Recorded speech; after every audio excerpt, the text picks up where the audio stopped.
Today's question that I want to answer is, can you recover from a brain injury while eating a vegan diet or vegetarian diet? It's a pretty common question that I get frequently from my Concussion Fix members, colleagues, and on my Instagram page. So I thought I'd make a video about it. So there are some other providers online that I've seen go actually on record and say that they won't work with people that are eating a vegan diet and are suffering from post concussion syndrome. But before we talk about that, because I do think we can work with everybody, but there are certain challenges that a vegan or vegetarian diet poses for people with brain injuries and the recovery that they're trying to achieve. So we should probably first determine the difference between an acute concussion and then PCS or post concussion syndrome. The approach is not the same for both of them.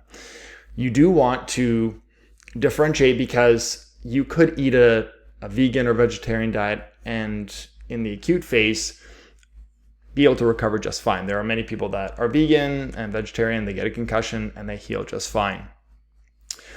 It's a very different situation when we're starting to deal with PCS, which is a complex chronic issue that has multiple factors and variables that have to be considered.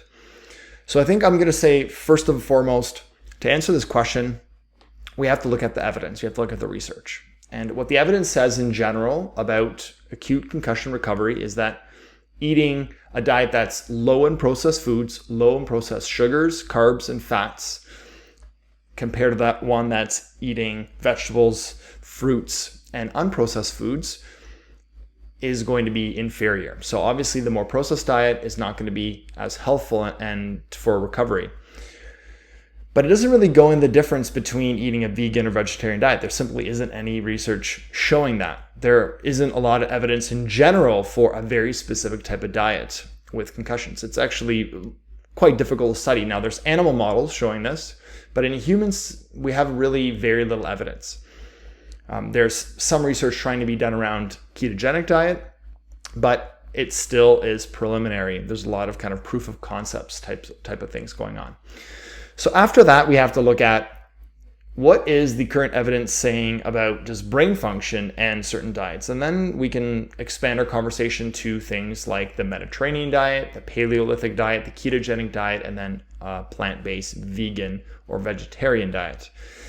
And there's a case to be made for each one of these when it comes to brain health, brain benefits. I've summarized this on a chart in many of my presentations. There's pros and cons with each one too. And so we're going to talk a little bit more about the specific cons of the vegan and vegetarian diet. So just to summarize, on the acute setting, I think you can get optimal recovery back to normal. Remember, most concussions heal within the first 7 to 10 days. And symptoms usually go away maybe around the lower part. So like earlier, 7 to 10 days. And then metabolically, things really kind of get back to normal in an uncomplicated concussion around 20 days. So I think we can now have to progress to post-concussion syndrome. Post-concussion syndrome, as I mentioned, now you're starting to peel the layers of the onion and look at, are there any hormonal abnormalities? Is there an autonomic dysfunction? Are there neck issues, chronic inflammation? There are multiple factors and it's not the same for every single one. All of these have to be considered with PCS patients. And diet plays a very, very important role, a very beneficial role. However, this is where my personal clinical experience comes in, because there's really no diet that has been studied, as I mentioned. There hasn't really been much research about PCS in general. A lot of this is being pieced together and looking at various aspects of it. But it's still something that's not very well understood in the research world. So it's my experience that vegan patients, vegetarian patients are at a disadvantage when it comes to trying to heal from PCS.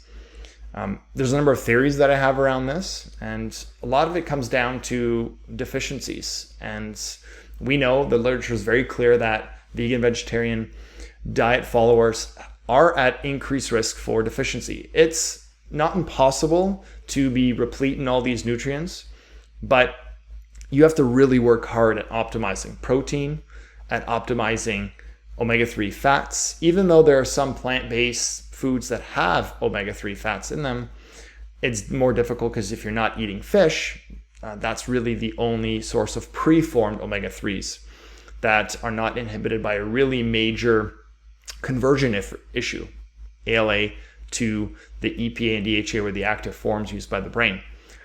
There are also trace mineral issues when it comes to zinc, B vitamin issues when it comes to B12, B6, and the whole B vitamin family.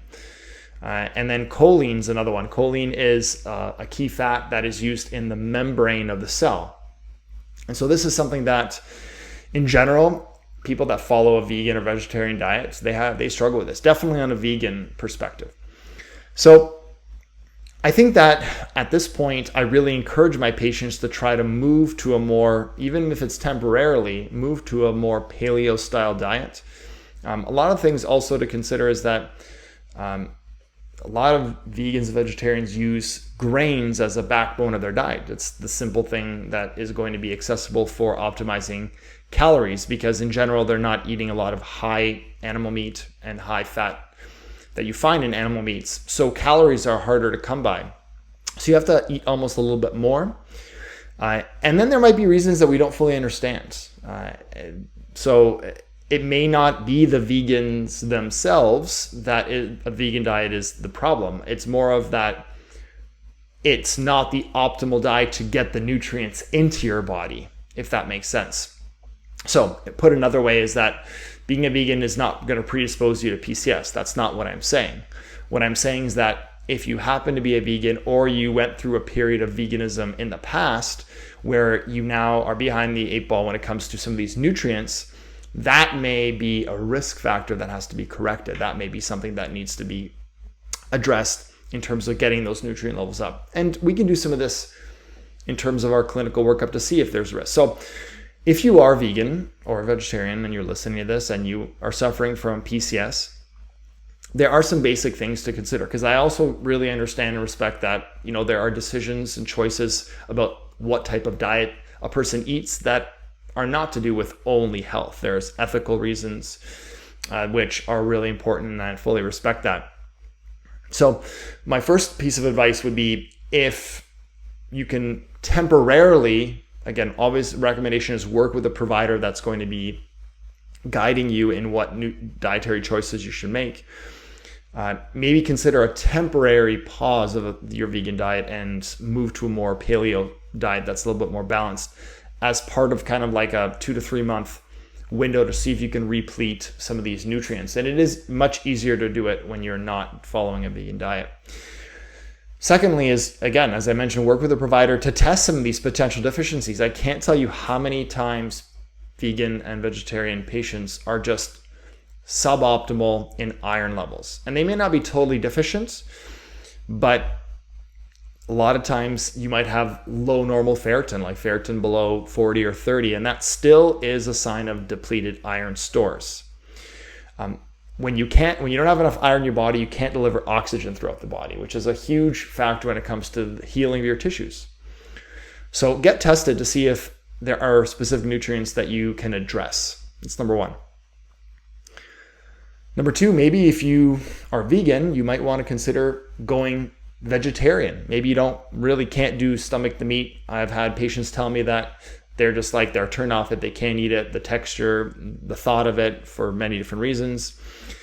So maybe you might want to go vegetarian, and that just opens the door to access milk-based products like whey protein, for example, which I know that that's people that are vegan might want to avoid those for certain reasons. The reasons might be similar to avoiding meat, but that might be a less of a stress for some people. And things like whey protein do allow you to get a full complement of amino acids. So at least you're going to get the building blocks for muscle function, and protein is going to be a little bit higher.